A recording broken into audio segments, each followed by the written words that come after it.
ਸਤਿ ਸ਼੍ਰੀ ਅਕਾਲ। ਪੰਜਾਬੀ ਰੇਡੀਓ ਤੇ Punjabi TV USA ਵੇਖ ਸੁਣ ਰਹੇ ਸਾਰੇ ਸਰੋਤਿਆਂ ਦਾ ਬਹੁਤ-ਬਹੁਤ ਸਵਾਗਤ ਹੈ ਇਸ ਸਮੇਂ ਦੇ ਵਿਸ਼ੇਸ਼ ਪ੍ਰੋਗਰਾਮ ਖਬਰ ਤੇ ਨਜ਼ਰ ਦੇ ਵਿੱਚ। ਇਸ ਪ੍ਰੋਗਰਾਮ ਦੇ ਵਿੱਚ ਦੇਸ਼-ਵਿਦੇਸ਼ ਦੇ ਨਾਲ ਜੁੜੀਆਂ ਹੋਈਆਂ ਅਹਿਮ ਖਬਰਾਂ ਤੇ ਪਾਈਦਾ ਚਾਨਣਾ ਤੇ ਖਬਰਾਂ ਦਾ ਵਿਸ਼ਲੇਸ਼ਣ ਕਰਨ ਦੇ ਲਈ ਸਾਡੇ ਨਾਲ ਹਰ ਰੋਜ਼ ਦੀ ਤਰ੍ਹਾਂ ਸਾਥ ਹੁੰਦਾ ਹੈ ਸੀਨੀਅਰ ਪੱਤਰਕਾਰ ਮਿੰਟੂ ਗੁਰੂਸਰੀਆ ਜੀ ਦਾ। ਸਭ ਤੋਂ ਪਹਿਲਾਂ ਕਰਦੇ ਹਾਂ ਉਹਨਾਂ ਦਾ ਨਿੱਘਾ ਸਵਾਗਤ। ਬਹੁਤ-ਬਹੁਤ ਸਵਾਗਤ ਹੈ ਜੀ। ਜੀ ਸ਼ੁਕਰੀਆ ਸਾਰਿਆਂ ਨੂੰ। ਸਤਿ ਸ੍ਰੀ ਅਕਾਲ ਜੀ। ਸਤਿ ਸ਼੍ਰੀ ਅਕਾਲ ਜੀ। ਅੱਜ ਦੇ ਪ੍ਰੋਗਰਾਮ ਦੇ ਸਪਾਂਸਰਸ ਦਾ ਧੰਨਵਾਦ ਕਰਦੇ ਚੱਲੀਏ। ਸਭ ਤੋਂ ਪਹਿਲਾਂ ਖਾਲਸਾ ਇੰਸ਼ੋਰੈਂਸ ਲੰਬੇ ਸਮੇਂ ਤੋਂ ਇੰਸ਼ੋਰੈਂਸ ਦੇ ਖੇਤਰ ਦੇ ਵਿੱਚ ਸੇਵਾਵਾਂ ਨਿਭਾ ਰਹੇ ਨੇ। ਤੁਸੀਂ ਵੀ ਸੰਪਰਕ ਕਰ ਸਕਦੇ ਹੋ। ਸੰਪਰਕ ਕਰਨ ਦੇ ਲਈ ਨੰਬਰ ਹੈ 408 272 2500। ਟਿਰਕਿਆਣਾ ਇਮੀਗ੍ਰੇਸ਼ਨ ਲਾ ਫਰਮ। ਜੇ ਟਿਰਕਿਆਣਾ ਹੋਣਾ ਨਾਲ ਸੰਪਰਕ ਕਰ ਸਕਦੇ ਹੋ ਕਿਸੇ ਵੀ ਤਰ੍ਹਾਂ ਦੀ ਇਮੀਗ੍ਰੇਸ਼ਨ ਦੇ ਬਾਬਤ ਸਲਾਹ ਮਸ਼ਵਰਾ ਕਰਨ ਦੇ ਲਈ। Krishan Dhanota Yuba City, Baljinder Singh Nijjar Woodland. ਜੀਐਨ ਲਿਊ ਵਾਲੇ ਟਰੱਕ ਵਾਸ਼ ਕਰਦੇ ਨੇ, ਆਇਲ ਚੇਂਜ ਕਰਦੇ ਨੇ, ਏਅਰ ਬ੍ਰੇਕਸ ਦਾ ਕੰਮ ਤਸੱਲੀ ਬਖਸ਼ ਕਰਦੇ ਨੇ। ਤੁਸੀਂ ਇਹਨਾਂ ਦੇ ਕੋਲੋਂ ਨਵੇਂ ਪੁਰਾਣੇ ਟਾਇਰ ਵੀ ਖਰੀਦ ਸਕਦੇ ਹੋ। ਲੋਕੇਸ਼ਨ ਸੈਂਟਾਨੇਲਾ ਦੀ ਹੈ। ਨਿੰਮਾ ਸਹੂਤਾ ਹੋਣਾ ਦਾ ਨੰਬਰ ਨੋਟ ਕਰ ਸਕਦੇ ਹੋ। ਨੰਬਰ ਹੈ 209 277 0113। Jaswinder Singh Nagra, Roseville, Avtar Singh Sangha Yuba City, Baldev Singh Kang Yuba City. ਬਹੁਤ ਬਹੁਤ ਧੰਨਵਾਦ ਹੈ ਇਹਨਾਂ ਸਾਰੇ ਸਪਾਂਸਰਸ ਦਾ। ਰੁੱਖ ਹੁਣ ਖਬਰਾਂ ਦਾ ਕਰਦੇ ਹਾਂ। ਮਿੰਟੂ ਜੀ, ਸਭ ਤੋਂ ਪਹਿਲੀ ਖਬਰ ਤੇ ਜੇਕਰ ਆਪਾਂ ਚਾਨਣਾ ਪਾਈਏ ਤਾਂ ਅੱਜ ਤਕਰੀਬਨ ਸਾਰੇ ਸਿੱਖ ਜਿਹੜੇ ਵਿਧਾਇਕ ਨੇ ਪੰਜਾਬ ਦੀ ਵਿਧਾਨ ਸਭਾ ਦੇ, ਉਹਨਾਂ ਨੂੰ ਤਲਬ ਕੀਤਾ ਗਿਆ ਸੀ ਅਕਾਲ ਤਖਤ ਸਾਹਿਬ ਦੇ ਉੱਪਰ। ਤੇ ਸਰਕਾਰ ਨੂੰ ਜਿਹੜੇ ਹੁਕਮ ਹੋਏ ਨੇ ਅਕਾਲ ਤਖਤ ਸਾਹਿਬ ਤੋਂ, ਉਹਨਾਂ ਤੇ ਜ਼ਰਾ ਪਾਇਓ ਚਾਨਣਾ ਤੇ ਟਾਈਮ ਲਾਈਨ ਜਰਾ ਸਮਝਾਇਓ ਅੱਜ ਕੀ ਕੁਝ ਤੇ ਕਿਵੇਂ ਹੋਇਆ। ਬਿਲਕੁਲ ਗੁਰਪ੍ਰੀਤ, ਮੈਂ ਇੱਥੇ ਥੋੜੀ ਜਿਹੀ ਕਰੈਕਸ਼ਨ ਦੀ ਗੁਸਤਾਖੀ ਚਾਹਾਂਗਾ ਕਿ ਦਰਅਸਲ ਕੀ ਹੁੰਦਾ ਕਿ ਇਹਨਾਂ ਨੂੰ ਸ੍ਰੀ ਅਕਾਲ ਤਖਤ ਸਾਹਿਬ ਤੇ ਤਲਬ ਨਹੀਂ ਸੀ ਕੀਤਾ ਗਿਆ। ਜੇ ਤੁਸੀਂ ਦੇਖੋਗੇ ਤਾਂ ਸੈਕਟਰੀਏਟ ਤੇ ਸਪਸ਼ਟੀਕਰਨ ਵਾਸਤੇ ਬੁਲਾਇਆ ਗਿਆ ਸੀ। ਇਹਨੂੰ ਥੋੜਾ ਜਿਹਾ ਆਪਾਂ ਕਰੈਕਟ ਕਰ ਲਈਏ। ਕਿਉਂਕਿ ਸ੍ਰੀ ਅਕਾਲ ਤਖਤ ਸਾਹਿਬ ਪਰ ਸਿਰਫ ਤੇ ਸਿਰਫ ਗੁਰਸਿੱਖ ਨੂੰ ਹੀ ਮਤਲਬ ਕਿ ਉੱਥੇ ਤਲਬ ਕੀਤਾ ਜਾਂਦਾ ਹੈ। ਇੱਥੇ ਤੁਸੀਂ ਦੇਖਿਆ ਹੋਣਾ ਪਤਿਤ ਸਿੱਖ ਵੀ ਜਿਹੜੇ ਆ ਉਹ ਆਏ ਹੋਏ ਸਨ। ਤਾਂ ਮਤਲਬ ਕਿ ਇਹ ਆਪਾਂ ਆਪਣੀ ਆਡੀਅנס ਨੂੰ ਸਪਸ਼ਟ ਕਰ ਦਈਏ। ਅੱਛਾ, ਹੁਣ ਆ ਜਾਈਏ ਆਪਾਂ ਅੱਜ ਦੀ ਜਿਹੜੀ ਤੁਸੀਂ ਟਾਈਮ ਲਾਈਨ ਪੁੱਛੀ ਆ। ਮੇਰੀ ਵਾਈਫ, ਮੈਂ ਥੋੜੀ ਜਿਹੀ ਨਿੱਜੀ ਤੌਰ ਤੇ ਗੱਲ ਕਰਨ ਦੀ ਗੁਸਤਾਖੀ ਕਰ ਰਿਹਾ। ਮੇਰੀ ਵਾਈਫ ਨੌਨ ਪੋਲੀਟੀਕਲ ਹੈ। ਉਸਨੂੰ ਕੋਈ ਰੁਚੀ ਨਹੀਂ ਹੁੰਦੀ ਬਹੁਤੀ, ਤਾਂ ਮਤਲਬ ਕਿ ਜਸਟ ਵੋਟ ਕੀਤਾ ਤੇ ਬਸ ਠੀਕ ਠਾਕ ਆ। ਤੇ ਉਦਾਂ ਜਿਵੇਂ ਆਮ ਆਪਣੀਆਂ ਬੀਬੀਆਂ ਦੋ ਚਾਰ ਚਿਹਰਿਆਂ ਨੂੰ ਪਛਾਣਦੀਆਂ ਹੁੰਦੀਆਂ, ਮੋਦੀ ਹੈ, ਮਾਨ ਹੈ ਵਗੈਰਾ ਵਗੈਰਾ। ਉਹਨੇ ਅੱਜ ਮਤਲਬ ਕਿ ਲੱਭ ਕੇ ਕਲਿੱਪਾਂ ਦੇਖੀਆਂ ਤੇ ਕਿਹਾ ਕਿ ਇਹ ਜਿਹੜੇ ਜਥੇਦਾਰ ਸਾਹਿਬ ਆ ਇਹ ਤੇ ਬੜੇ ਮਤਲਬ ਕਿ ਅੱਜ ਮਤਲਬ ਕਿ ਇੱਕ ਨਵੇਂ ਰੂਪ ਦੇ ਵਿੱਚ ਦਿਖਾਈ ਦਿੱਤੇ ਆ। ਵੀ ਏਦਾਂ ਕਦੇ ਇਹਨਾਂ ਨੇ ਤਾਂ ਬਹੁਤ ਕਹਿੰਦੇ ਵੀ ਧੜੱਲੇ ਨਾਲ ਗੱਲ ਕੀਤੀ, ਧੜੱਲੇ ਨਾਲ।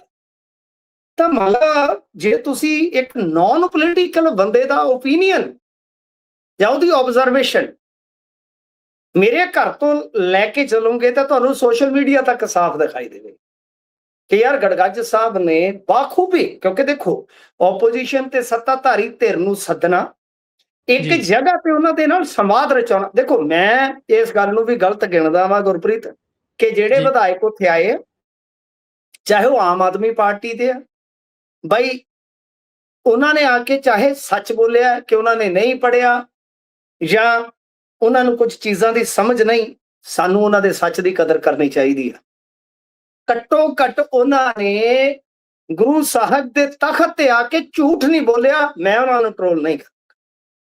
ਮੈਂ ਨਹੀਂ ਕਹਾਂਗਾ ਕਿ ਇੱਕ ਮੰਤਰੀ ਖੁੱਡੀਆਂ ਸਾਹਿਬ ਨੇ ਤੇ ਗੜਗੱਜ ਸਾਹਿਬ ਦਾ ਨਾਂ ਲੈਣ ਚ ਵੀ ਕਿਤੇ ਨਾ ਕਿਤੇ ਗਲਤੀ ਕਰ ਦਿੱਤੀ।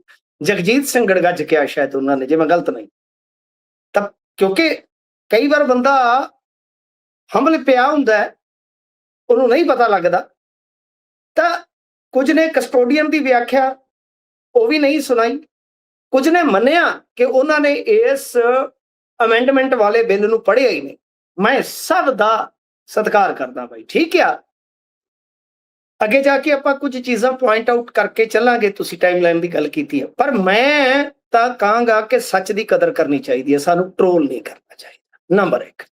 ਨੰਬਰ 2, ਜਥੇਦਾਰ ਸਾਹਿਬ ਨੇ ਓਪੋਜੀਸ਼ਨ ਨੂੰ ਵੀ ਸੁਣਿਆ ਤੇ ਸੱਤਾਧਾਰੀ ਧਿਰ ਨੂੰ ਵੀ ਸੁਣਿਆ, ਸਵਾਲ ਕੀਤੇ ਨੇ। ਤੇ ਅੱਜ ਸੁਖਪਾਲ ਖਹਿਰਾ ਨੂੰ ਤੇ ਉਹਨਾਂ ਨੇ ਉਚੇਚ ਦੇ ਨਾਲ ਟਾਈਮ ਦਿੱਤਾ ਕਿ ਖਹਿਰਾ ਸਾਹਿਬ ਤੁਹਾਨੂੰ ਉੱਥੇ ਤੇ ਨਹੀਂ ਬੋਲਣ ਦਾ ਮੌਕਾ ਮਿਲਦਾ, ਅੱਜ ਬੋਲ ਲਾ। ਤੇ ਜਦੋਂ ਉਹ ਬੋਲ ਰਹੇ ਸਨ, ਤੁਸੀਂ ਦੇਖਿਆ ਹੋਣਾ ਕਿ ਸੱਤਾਧਾਰੀ ਧਿਰ ਥੋੜਾ ਇਤਰਾਜ਼ ਕਰ ਰਹੀ ਸੀ ਕਿ ਰਾਜਨੀਤੀ ਕਰ ਰਹੇ ਨੇ। ਹਾਲਾਂਕਿ ਮੇਰੇ ਖਿਆਲ ਦੇ ਨਾਲ ਕੁਝ ਰਾਜਨੀਤਿਕ ਜ਼ਿਆਦਾ ਨਹੀਂ ਸੀ, ਪਰ ਜਦੋਂ ਉੱਠ ਕੇ ਚੀਮਾ ਸਾਹਿਬ ਹੋਰੀ, ਜਿਵੇਂ ਤੁਹਾਨੂੰ ਪਤਾ ਹੀ ਆ, ਉਲਰਦੇ ਹੁੰਦੇ ਆ, ਉੱਠ ਕੇ ਜਦੋਂ ਬੋਲਣ ਲੱਗੇ ਤਾਂ ਜਥੇਦਾਰ ਨੇ ਜੋ ਜਥੇਦਾਰੀ ਵਾਲਾ ਦਾਬਾ ਮਾਰਿਆ ਨਾ ਸਾਹਿਬ, ਬੈਠੋ, ਮੈਂ ਤਾਂ ਉਨੀ ਉੱਚੀ ਬੋਲ ਨਹੀਂ ਸਕਦਾ, ਮਾਈਕ ਦੀ ਮਰਿਆਦਾ ਜੀ ਬਈ। ਆਮ ਤੌਰ ਤੇ ਉਹ ਆਪਦੀ ਹਲੀਮੀ ਲਈ ਜਾਣੇ ਜਾਂਦੇ ਆ, ਪਰ ਜਿਸ ਤਰ੍ਹਾਂ ਉਹਨਾਂ ਨੇ ਜ਼ੋਰਦਾਰ ਦਬਕਾ ਮਾਰਿਆ, ਔਰ ਜਿਸ ਤਰ੍ਹਾਂ ਫਿਰ ਕਹਿ ਲੋ ਕਿ ਟੀਚਰ ਆਏ ਤੋਂ ਕਲਾਸ ਦੇ ਬੱਚੇ ਚੁੱਪਚਾਪ ਹੋ ਜਾਂਦੇ ਆ, ਬਿਲਕੁਲ ਇਸ ਤਰ੍ਹਾਂ ਦਾ ਸਾਇਲੈਂਸ ਸੀਗਾ, ਬਿਲਕੁਲ। ਉਹ ਮੂਮੈਂਟ ਵੀ ਮੇਰੇ ਖਿਆਲ ਦੇ ਨਾਲ ਇੱਕ ਇਤਿਹਾਸਕ ਹੈ। ਦੂਜਾ ਇਹ ਆ ਕਿ ਸਾਰੀ ਸਟ੍ਰੀਮਿੰਗ ਹੋ ਰਹੀ ਸੀ, ਮੈਂ ਇਹ ਵੀ ਗੱਲ ਜਿਹੜੀ ਹੈ ਉਹ ਆਪਦੀ ਆਡੀਅנס ਨੂੰ ਦੱਸਣਾ ਚਾਹਾਂਗਾ। ਅੱਛਾ, ਇਸ ਤੋਂ ਇਲਾਵਾ ਜੇ ਤੁਸੀਂ ਵੇਖੋਗੇ ਤੇ ਲਾਈਵ ਸਟ੍ਰੀਮਿੰਗ ਜਦੋਂ ਹੋ ਰਹੀ ਸੀ ਤਾਂ ਨਿੱਜਰ ਸਾਹਿਬ ਕਹਿੰਦੇ, ਉਹਨਾਂ ਨੇ ਦਰਖਾਸਤ ਕੀਤੀ ਕਿ ਜਥੇਦਾਰ ਸਾਹਿਬ ਮਾਮਲਾ ਬੜਾ ਆਪਣਾ ਸੰਵੇਦਨਸ਼ੀਲ ਆ, ਤੇ ਜੇਕਰ ਸਟ੍ਰੀਮਿੰਗ ਨਾ ਕੀਤੀ ਜਾਵੇ ਤੇ ਬਿਹਤਰ ਹੋਏਗਾ। ਤਾਂ ਉਹਨਾਂ ਨੇ ਕਿਹਾ, ਜਥੇਦਾਰ ਸਾਹਿਬ ਦਾ ਜਵਾਬ ਸੀ ਕਿ ਭਾਈ ਤੁਹਾਡਾ ਮੁੱਖ ਮੰਤਰੀ ਕਹਿੰਦਾ ਕਿ ਲਾਈਵ ਕਰੋ ਜੀ, ਤਾਂ ਲਾਈਵ ਕਰ ਰਹੇ। ਤੇ ਕਮਾਲ ਦੀ ਗੱਲ ਆ ਕਿ ਜਿਸ ਤਰ੍ਹਾਂ ਹੀ ਇਹ ਮੁੱਦਾ ਲੋਕਾਂ ਨੇ ਦੇਖਣਾ ਸਟਾਰਟ ਕਰ ਦਿੱਤਾ, ਮੈਂ ਪੇਜਾਂ ਤੇ ਦੇਖ ਰਿਹਾ ਸੀ, ਹਰ ਸਟ੍ਰੀਮਿੰਗ ਦੇ ਵਿੱਚ ਕਿਤੇ ਨਾ ਕਿਤੇ ਕੋਈ 1000 ਬੰਦਾ ਜੁੜ ਰਿਹਾ, ਕੋਈ 3000 ਜੁੜ ਰਿਹਾ, 500, ਬਹੁਤ ਵੱਡੇ ਪੱਧਰ ਤੇ ਲੋਕ ਇਸ ਚੀਜ਼ ਨੂੰ ਵਾਚ ਕਰ ਰਹੇ ਸਨ। ਗੁਰਪ੍ਰੀਤ, ਤੁਸੀਂ ਨੋਟ ਕੀਤਾ ਹੋਏਗਾ। ਤਾਂ ਮਤਲਬ ਕਿ ਅਚਾਨਕ ਜਥੇਦਾਰ ਸਾਹਿਬ ਨੂੰ ਆ ਕੇ ਉਹਨਾਂ ਦਾ ਸਹਾਇਕ ਕੋਈ ਦੱਸਦਾ ਹੈ ਕਿ ਸਟ੍ਰੀਮਿੰਗ ਬੰਦ ਕਰ ਦਿੱਤੀ ਗਈ ਹੈ। ਕਮਾਲ ਜੀ। ਤੇ ਫਿਰ ਉਸ ਤੋਂ ਬਾਅਦ ਉਹਨਾਂ ਨੇ ਹੁਕਮ ਦਿੱਤਾ ਕਿ ਸੰਧਵਾ ਸਾਹਿਬ ਜਿਹੜੇ ਆ ਉਹ ਫੋਨ ਕਰਨਗੇ, ਬਕਾਇਦਾ ਫੋਨ ਕਰਕੇ ਕਹਿਣਗੇ ਕਿ ਸਟ੍ਰੀਮਿੰਗ ਚਾਲੂ ਕੀਤੀ ਜਾਵੇ। ਗੁਰਪ੍ਰੀਤ, ਬੜੇ ਦ੍ਰਿਸ਼ ਮਤਲਬ ਕਿ ਸਾਡੇ ਲਈ ਵਿਚਿੱਤਰ ਸਨ। ਬਿਲਕੁਲ। ਤੇ ਜਿਹੜਾ ਸਵਾਲਾਂ ਜਵਾਬਾਂ ਦਾ ਸਿਲਸਿਲਾ ਚੱਲ ਰਿਹਾ ਸੀਗਾ, ਉਹਦੇ ਵਿੱਚ ਜਿਹੜੇ ਵਿਧਾਇਕ ਸਾਹਿਬਾਨ ਸੀਗੇ ਆਮ ਆਦਮੀ ਪਾਰਟੀ ਨਾਲ ਜੁੜੇ, ਉਹ ਗੱਲਾਂ ਦੱਸ ਰਹੇ ਸੀਗੇ। ਕਿਸੇ ਨੂੰ ਕਸਟੋਡੀਅਨ ਦੀ ਵਿਆਖਿਆ ਨਹੀਂ, ਪਰ ਜੋ ਅੰਤ ਦੇ ਵਿੱਚ ਨੁਕਤੇ ਉਵਾਰੇ, ਪ੍ਰਗਟ ਸਿੰਘ ਹੋਰਾਂ ਨੇ ਮੌੜ ਬੰਬ ਧਮਾਕੇ ਤੋਂ ਲੈ ਕੇ ਬੇਅਦਬੀਆਂ ਤੇ ਜੋ ਇਹਨਾਂ ਨੇ ਸਰਸੇ ਵਾਲੇ ਸਾਧ ਨੂੰ ਰਹਿਤ ਦਿੱਤੀ ਹੋਈ ਆ, ਉਹ ਸਾਰੇ ਨੁਕਤੇ ਉਵਾਰੇ ਜੇ ਆਪੋਜੀਸ਼ਨ ਦੀ ਗੱਲ ਕਰੀਏ। ਪਰ ਆਪਾਂ ਥੋੜਾ ਜਿਹਾ ਇਧਰ ਨੂੰ ਕੇਂਦਰਿਤ ਰਹੀਏ ਕਿ ਬਈ ਐਂਡ ਦੇ ਵਿੱਚ ਉਹਨਾਂ ਨੇ 3-4 ਨੁਕਤੇ ਉਵਾਰੇ, ਬੜੇ ਪਾਇਦਾਰ ਸੀ। ਮੇਰੇ ਖਿਆਲ ਦੇ ਨਾਲ ਉਹ ਸਾਨੂੰ ਸਾਰਿਆਂ ਨੂੰ ਸਮਝ ਲੈਣੇ ਚਾਹੀਦੇ ਆ ਕਿ ਦਰਅਸਲ ਉਹਨਾਂ ਨੇ ਇਹਨਾਂ ਦੇ ਕਾਨੂੰਨ ਦੀ ਕਾਪੀ ਫੜ ਕੇ ਇਹ ਕਿਹਾ ਕਿ ਤੁਸੀਂ ਬੀੜ ਸ਼ਬਦ ਨੂੰ ਸਰੂਪ ਦੇ ਵਿੱਚ ਬਦਲ ਦਿੱਤਾ ਹੈ ਕਿ ਸਰੂਪ ਸ਼ਬਦ ਲਾਗੂ ਹੋਏਗਾ, ਜਦ ਕਿ ਉਹਨਾਂ ਨੇ ਇਤਿਹਾਸਕ ਸਰੋਤ ਦੇ ਹਵਾਲੇ ਦਿੱਤੇ ਕਿ ਬੀੜ ਸ਼ਬਦ ਵੀ ਸਾਡਾ ਪੰਥ ਦਾ ਸ਼ਬਦ ਹੈ ਤੇ ਪੰਥ ਦੀ ਸ਼ਬਦਾਵਲੀ ਸਰਕਾਰ ਤੈਅ ਨਹੀਂ ਕਰ ਸਕਦੀ, ਇਹ ਸਾਡਾ ਮੈਟਰ ਆ। ਪੰਥ ਸ੍ਰੀ ਅਕਾਲ ਤਖਤ ਸਾਹਿਬ ਇਹ ਤੇ ਤੈਅ ਕਰ ਸਕਦੇ ਆ, ਤੁਸੀਂ ਨਹੀਂ। ਫਿਰ ਉਹਨਾਂ ਨੇ ਕਿਹਾ ਕਿ ਜਿਹੜਾ ਯੂਨੀਕ ਨੰਬਰ ਲਾਉਣ ਦਾ, ਵੈਬਸਾਈਟ ਤੇ ਪਾਉਣ ਦਾ ਤੁਸੀਂ ਸਾਨੂੰ ਕਿਹਾ, ਤਾਂ ਕਈ ਪਰਿਵਾਰ ਤੇ ਇਸ ਤਰ੍ਹਾਂ ਦੇ ਆ ਜਿਹੜੇ ਇੱਕ ਇਲਾਕੇ ਦੇ ਵਿੱਚ ਇਕੱਲੇ ਰਹਿੰਦੇ ਆ, ਤਾਂ ਮਤਲਬ ਕਿ ਉਹਨਾਂ ਨੂੰ ਗੁਰੂ ਸਾਹਿਬ ਦਾ ਸਰੂਪ ਘਰ ਦੇ ਵਿੱਚ ਲਿਜਾਣਾ ਪੈਂਦਾ ਹੈ ਕੁਝ ਇਲਾਕਿਆਂ 'ਚ। ਤਾਂ ਇਸੇ ਹਿਸਾਬ ਦੇ ਨਾਲ ਪਹਿਲੀ ਗੱਲ ਤਾਂ ਇਹ ਹੈ ਕਿ ਤੁਸੀਂ ਸਾਨੂੰ ਹੁਕਮ ਦੇ ਰਹੇ ਹੋ, ਸਾਡੇ ਅਧਿਕਾਰ ਖੇਤਰ ਦਾ ਮੈਟਰ ਹੈ, ਤੁਸੀਂ ਸੁਜੈਸਟ ਕਰ ਸਕਦੇ ਹੋ, ਸਾਨੂੰ ਸੁਜੈਸਟ ਕਰ ਸਕਦੇ ਹੋ ਕਿ ਰਿਕਾਰਡ ਰੱਖਣ ਲਈ ਇਦਾਂ ਕੀਤਾ ਜਾਣਾ ਚਾਹੀਦਾ। ਤੁਸੀਂ ਸਾਡੇ ਤੇ ਕਾਨੂੰਨ ਨਹੀਂ ਬਣਾ ਸਕਦੇ ਕਿਉਂਕਿ ਸਾਡੀ ਮਰਿਆਦਾ ਦਾ ਮਸਲਾ ਹੈ, ਸਾਡੀ ਪੰਥਕ ਨਿਯਮਾਵਲੀ ਦਾ ਮਸਲਾ ਹੈ। ਤੇ ਨਾਲ ਇਹਦੇ ਤੁਸੀਂ ਕਸਟੋਡੀਅਨ ਸ਼ਬਦ ਜਿਹੜਾ ਪਾਇਆ ਹੋਇਆ ਹੈ ਕਿ ਉਹ ਕੁਝ ਇਲਾਕੇ ਜਿੱਥੇ ਗੁਰੂ ਘਰ ਨਹੀਂ ਹੈ ਉੱਥੇ ਮਤਲਬ ਕਿ ਜਿਵੇਂ ਸਿੰਧੀ ਪਰਿਵਾਰਾਂ ਦਾ ਉਹਨਾਂ ਨੇ ਮਿਸਾਲ ਦਿੱਤਾ ਕਿ ਉਹ ਵੀ ਗੁਰੂ ਸਾਹਿਬ ਦੇ ਵਿੱਚ ਆਸਥਾ ਰੱਖਦੇ ਨੇ, ਤਾਂ ਉਹ ਤਾਂ ਫਿਰ ਡਰਨਗੇ। ਫਿਰ ਉਹਨਾਂ ਨੇ ਇੱਕ ਇਹਨੂੰ ਲੌਜੀਕਲੀ ਮਿਸਾਲ ਦੇ ਨਾਲ ਜੋੜਿਆ। ਗੁਰਪ੍ਰੀਤ, ਬੜੀ ਇੰਟਰਸਟਿੰਗ ਗੱਲ ਹੈ। ਉਹਨਾਂ ਨੇ ਹਾਲ ਦੇ ਵਿੱਚ ਇੱਕ ਘਟਨਾ ਦਾ ਜ਼ਿਕਰ ਕੀਤਾ ਕਿ ਮੈਂ ਉੱਥੇ ਜਾ ਕੇ ਆਇਆ ਸ਼ਾਇਦ, ਜਾਂ ਉਹਨਾਂ ਨੂੰ ਕਿਸੇ ਨੇ ਘਟਨਾ ਤੋਂ ਜਾਣੂ ਕਰਵਾਇਆ। ਉਹਨਾਂ ਦੱਸਿਆ ਕਿ ਇੱਕ ਗੁਰੂ ਘਰ ਦੇ ਵਿੱਚ ਏਸੀ ਦੇ ਸ਼ਾਰਟ ਸਰਕਟ ਕਾਰਨ ਅੱਗ ਲੱਗ ਗਈ ਸੀ ਜੀ। ਅੱਗ ਲੱਗ ਗਈ ਤੇ ਦੂਜੀ ਧਿਰ ਉਹਨਾਂ ਤੇ ਪਰਚਾ ਕਟਵਾਉਣ ਤੁਰ ਪਈ ਸੀ, ਜਦ ਕਿ ਇਹ ਵਰਤਾਰਾ ਤੇ ਕੁਦਰਤੀ ਹੈ। ਵੀ ਕੋਈ ਬੇਅਦਬੀ ਅੰਜਾਮ ਦਿੰਦਾ ਹੈ, ਅਸੀਂ ਉਸਨੂੰ ਸਜ਼ਾ ਤੋਂ ਨਹੀਂ ਰੋਕਦੇ ਕਿ ਉਸਨੂੰ ਤੇ ਭਾਵੇਂ 20 ਸਾਲ ਦਿਓ 25 ਸਾਲ ਦਿਓ, ਬਟ ਗੱਲ ਇਹ ਹੈ ਕਿ ਸਾਡਾ ਇਹ ਚੱਕਰ ਪੈਂਦਾ ਹੈ ਨਾ ਕਿ ਕਸਟੋਡੀਅਨ ਦੇ ਵਿੱਚ ਤਾਂ ਫਿਰ ਗੁਰੂ ਘਰ ਦੇ ਸੇਵਾਦਾਰ ਵੀ ਆ ਗਏ, ਜੋ ਗੁਰੂ ਘਰ ਉਹਨਾਂ ਨੇ ਕਿਹਾ ਕਿ ਖੁੱਡੀਆਂ ਸਾਹਿਬ ਦੇ ਘਰ ਦੇ ਵਿੱਚ ਵੀ ਸਰੂਪ ਹੈ, ਉਹਨਾਂ ਨੇ ਕਿਹਾ ਕਿ ਸੰਧਵਾ ਸਾਹਿਬ ਤੁਹਾਡੇ ਘਰ ਵੀ ਸਰੂਪ ਹੈ। ਇਟ ਮੀਨ ਕਿ ਤੁਸੀਂ ਵੀ ਕਸਟੋਡੀਅਨ ਦੀ ਪਰਿਭਾਸ਼ਾ ਦੇ ਅਨੁਸਾਰ ਉਹਦਾ ਬਈ ਜਿਮਾ ਤੈਅ ਕਰੋਗੇ, ਤੇ ਜੇ ਕੱਲ ਨੂੰ ਖੁਦਾ ਨਾ ਖਾਸਤਾ ਕਿਤੇ ਵੀ ਘਟਨਾ ਵਾਪਰਦੀ ਹੈ ਤੇ ਤੁਹਾਡਾ ਕਾਨੂੰਨ ਉਹਦੇ ਵਿੱਚ ਦਰਜ ਹੈ। ਦੇਖੋ ਇਹ ਗੱਲਾਂ ਮੈਨੂੰ ਲੱਗਦਾ ਵੱਡੇ ਵੱਡੇ ਕਾਨੂੰਨੀ ਮਾਹਰਾਂ ਨੇ ਵੀ ਹੁਣ ਤੱਕ ਆਪਾਂ ਨੂੰ ਨਹੀਂ ਦੱਸੀਆਂ। ਉਹਨਾਂ ਨੇ ਕਿਹਾ ਕਿ ਤੁਹਾਡੇ ਕਾਨੂੰਨ ਦੇ ਵਿੱਚ ਇੱਕ ਪੰਕਤੀ ਜਿਹੜੀ ਉੱਥੇ ਉਕਰੀ ਹੋਈ ਹੈ, ਉਹਨਾਂ ਨੇ ਹਵਾਲਾ ਦਿੱਤਾ ਕਿ ਤੁਸੀਂ ਦੇਖੋ, ਤੁਸੀਂ ਲਿਖਿਆ ਵਾ ਕਿ ਬੇਅਦਬੀ ਤੋਂ ਇਲਾਵਾ 20-5 ਸਾਲ ਦੀ ਸਜ਼ਾ ਦਾ ਪ੍ਰਬੰਧ ਹੈ। ਮਤਲਬ ਕਿ ਕੋਈ ਬੇਅਦਬੀ ਕਰਦਾ ਹੈ ਤਾਂ ਉਹ ਤੋਂ ਇਲਾਵਾ ਵੀ, ਯਾਨੀ ਤੁਸੀਂ ਕਸਟੋਡੀਅਨ ਨੂੰ ਵੀ 5 ਸਾਲ ਦੀ ਸਜ਼ਾ ਦੇ ਸਕਦੇ ਹੋ। ਤਾਂ ਫਿਰ ਇਸ ਹਿਸਾਬ ਨਾਲ ਤਾਂ ਗੁਰੂ ਸਾਹਿਬ ਦੀ ਸੇਵਾ ਕੌਣ ਕਰੇਗਾ? ਸੇਵਾ ਕਰਨ ਤੋਂ ਲੋਕ ਡਰਨਗੇ। ਇਸ ਤੋਂ ਇਲਾਵਾ ਉਹਨਾਂ ਨੇ ਕਿਹਾ ਕਿ ਭਾਈ ਇਹ ਚੀਜ਼ਾਂ ਤੁਸੀਂ ਸਾਨੂੰ ਸੁਜੈਸਟ ਕਰ ਸਕਦੇ ਸੀ, ਕੁਝ ਗੱਲਾਂ ਸਾਡੇ ਤੋਂ ਪੁੱਛਦੇ। ਫਿਰ ਉਹਨਾਂ ਨੇ ਪੁੱਛਿਆ ਕਿ ਤੁਸੀਂ ਕੀ SGPC ਜਾਂ ਅਕਾਲ ਤਖਤ ਸਾਹਿਬ ਦੀ ਰਾਏ ਲਈ? ਤਾਂ ਨਿੱਜਰ ਸਾਹਿਬ ਜਿਹੜੇ ਸਿਲੈਕਟ ਕਮੇਟੀ ਦੇ ਮੁਖੀਆ ਸਨ, ਉਹਨਾਂ ਨੇ ਪੁੱਛਿਆ ਬਾਕਾਇਦਾ ਕਿ ਤੁਸੀਂ ਕੋਈ ਪੱਤਰ ਲਿਖਿਆ?